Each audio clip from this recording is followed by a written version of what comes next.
Friends, तो चलिए मैं आप लोगों के लिए लेकर आया हूँ आज भी railway NTPC railway group D, Bihar police, Bihar दरोगा सभी के लिए जीके जीएस का महत्वपूर्ण प्रश्न। जीके जीएस और करंट अफेयर्स भी है, तो आप लोग इस वीडियो को ज़्यादा से ज़्यादा शेयर करें ताकि यह सभी विद्यार्थियों के लिए फायदेमंद हो। चलिए शुरू करते हैं। पावरलूम क्षेत्र को बढ़ावा देने के लिए किस केंद्रीय मंत्री ने पावर टैक्स इंडिया स्कीम की शुरुआत की? पावरलूम क्षेत्र को बढ़ावा देने के लिए किस केंद्रीय मंत्री ने पावर टैक्स इंडिया स्कीम की शुरुआत की? ए ऑप्शन में दिया रविशंकर प्रसाद, बी ऑप्शन में दिया मेनका गांधी, और सी ऑप्शन में दिया नितिन गडकरी, और डी ऑप्शन में दिया स्मृति ईरानी।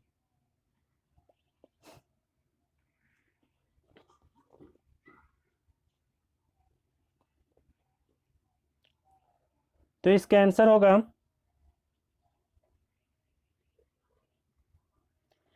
आंसर होगा डी नंबर, स्मृति ईरानी।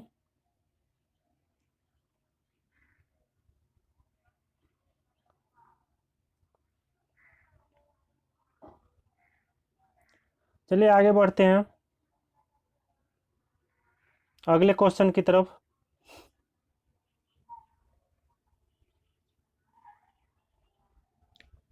अगला प्रश्न है, दयानंद सरस्वती निम्नलिखित में से किस मिशन के संस्थापक थे? दयानंद सरस्वती निम्नलिखित में से किस मिशन के संस्थापक थे? ए ऑप्शन में दिया आर्य समाज, बी ऑप्शन में दिया चिन्मय मिशन, और सी ऑप्शन में दिया ब्रह्मा समाज, और डी ऑप्शन में दिया प्रार्थना समाज।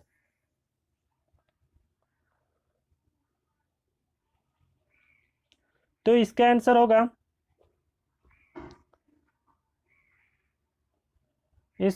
होगा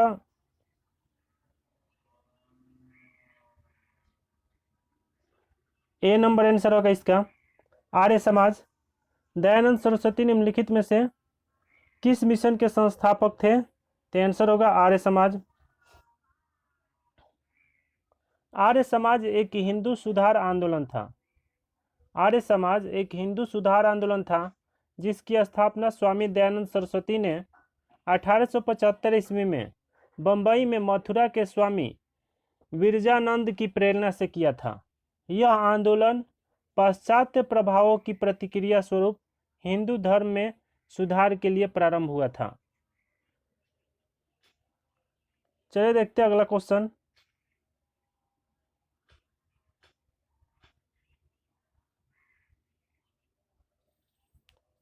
अगला क्वेश्चन देखते हैं।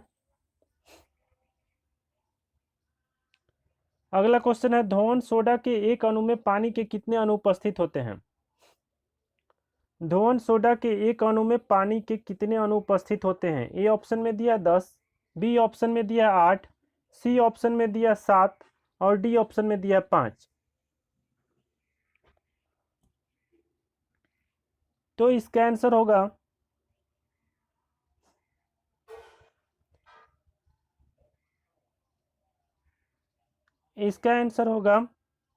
ए नंबर। इसका आंसर होगा ए नंबर। धोवन सोडा के एक अणु में पानी के कितने अणु उपस्थित होते हैं? तो आंसर होगा 10 नंबर। 10 अणु उपस्थित होते हैं। धोवन सोडा के एक अणु में पानी के कितने अणु उपस्थित होते हैं? तो आंसर होगा 10।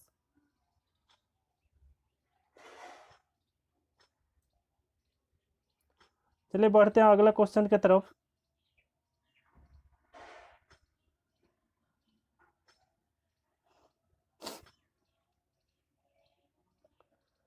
अगला प्रश्न है, पौधों में लचीलेपन का कारण कौन उत्तक होता है? पौधों में लचीलेपन का कारण डैश उत्तक है। ए ऑप्शन में दिया है जाइलम, बी ऑप्शन में दिया है सक्लेरेन काइमा, सी ऑप्शन में दिया कोलेन काइमा, और डी ऑप्शन में दिया फ्लोएम।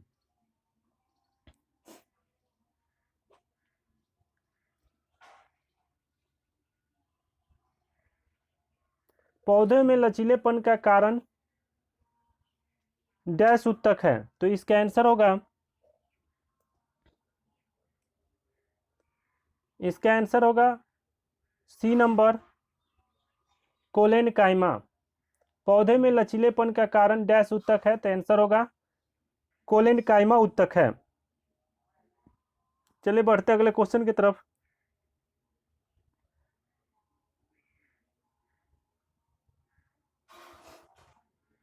निम्नलिखित में से कौन से तत्व का रासायनिक प्रतीक लैटिन से लिया गया है? निम्नलिखित में से कौन से तत्व का रासायनिक प्रतीक लैटिन से लिया गया है? ए ऑप्शन में दिया आयरन, बी ऑप्शन में दिया है कार्बन, और सी ऑप्शन में दिया क्लोरीन, और डी ऑप्शन में दिया एल्युमिनियम।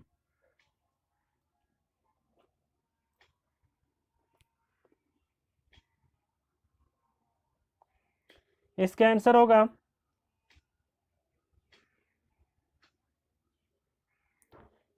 होगा ए नंबर, आयरन। निम्नलिखित में से कौन से तत्व का रासायनिक प्रतीक लैटिन से लिया गया है? तो इसका आंसर होगा आयरन। चलिए बढ़ते हैं अगले क्वेश्चन की तरफ।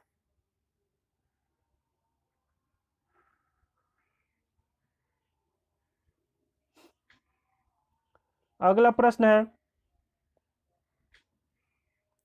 किसी चालक का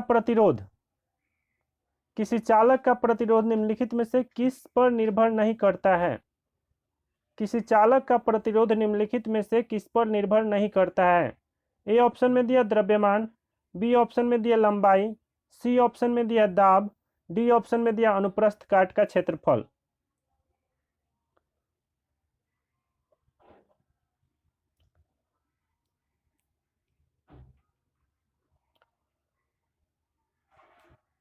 इसका आंसर होगा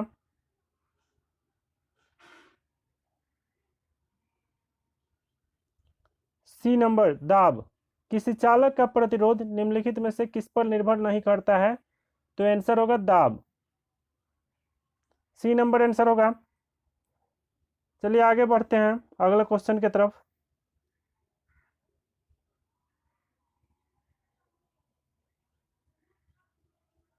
अगला प्रश्न है, निम्नलिखित में से किस अभिक्रिया में ऑक्सीजन हवा में मुक्त होती है?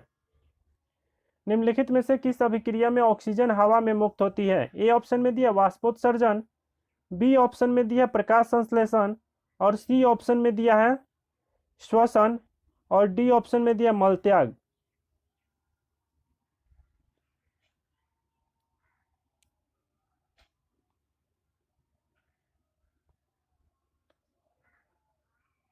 इसका आंसर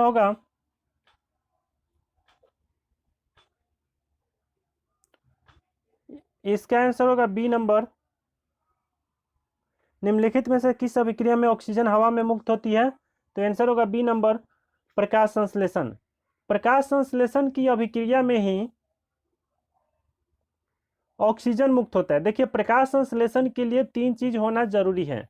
एक तो जल, जो पौधा जड़ से प्राप्त करता है, और दूसरा उसको कार्बन डाइऑक्साइड रहना चाहिए, और तीसरा जो है सूर्य का प्रकाश होना चाहिए। कभी कभी एग्जाम में प्रश्न पूछा जाता है कि प्रकाश संश्लेषण के लिए किन किन चीज़ों की आवश्यकता होती है? तो तीन चीज़ों की आवश्यकता होती है।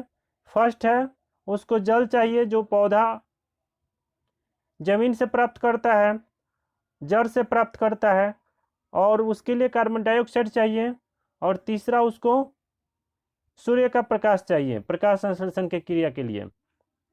तो चलिए बढ़ते हैं, उम्मीद है कि समझ में आ गया होगा। बढ़ते हैं अगले क्वेश्चन की तरफ।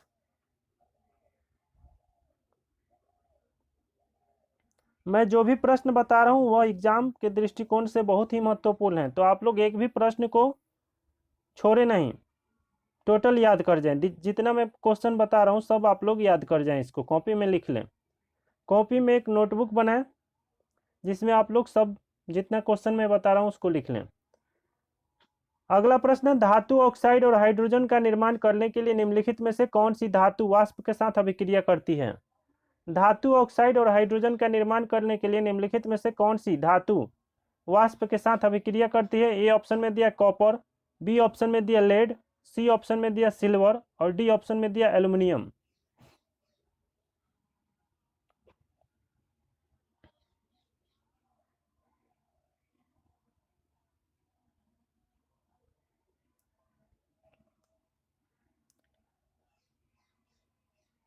इसका आंसर होगा डी नंबर आंसर होगा इसका, एल्यूमिनियम। धातु ऑक्साइड और हाइड्रोजन का निर्माण करने के लिए निम्नलिखित में से कौन सी धातु वाष्प के साथ अभिक्रिया करती है? तो आंसर होगा डी नंबर, एल्यूमिनियम। धातु ऑक्साइड और हाइड्रोजन का निर्माण करने के लिए एल्यूमिनियम धातु को वाष्प के साथ अभिक्रिया करती है। चलिए आगे बढ़ते हैं अगला क्वेश्चन की तरफ।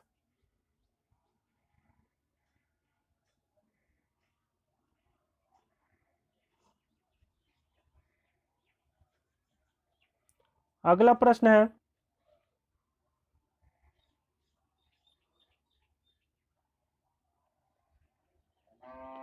भौतिक विज्ञान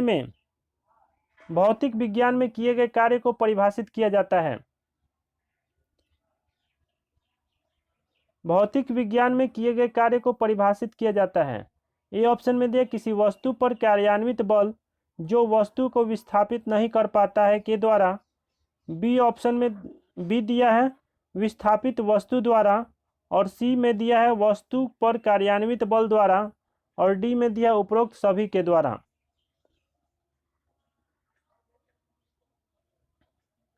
फिर ए ऑप्शन में दिया है बी और सी सही है, बी ऑप्शन में दिया ए और सी सही है, और डी सी ऑप्शन में दिया डी सही है, और डी ऑप्शन में दिया ए और बी सही है।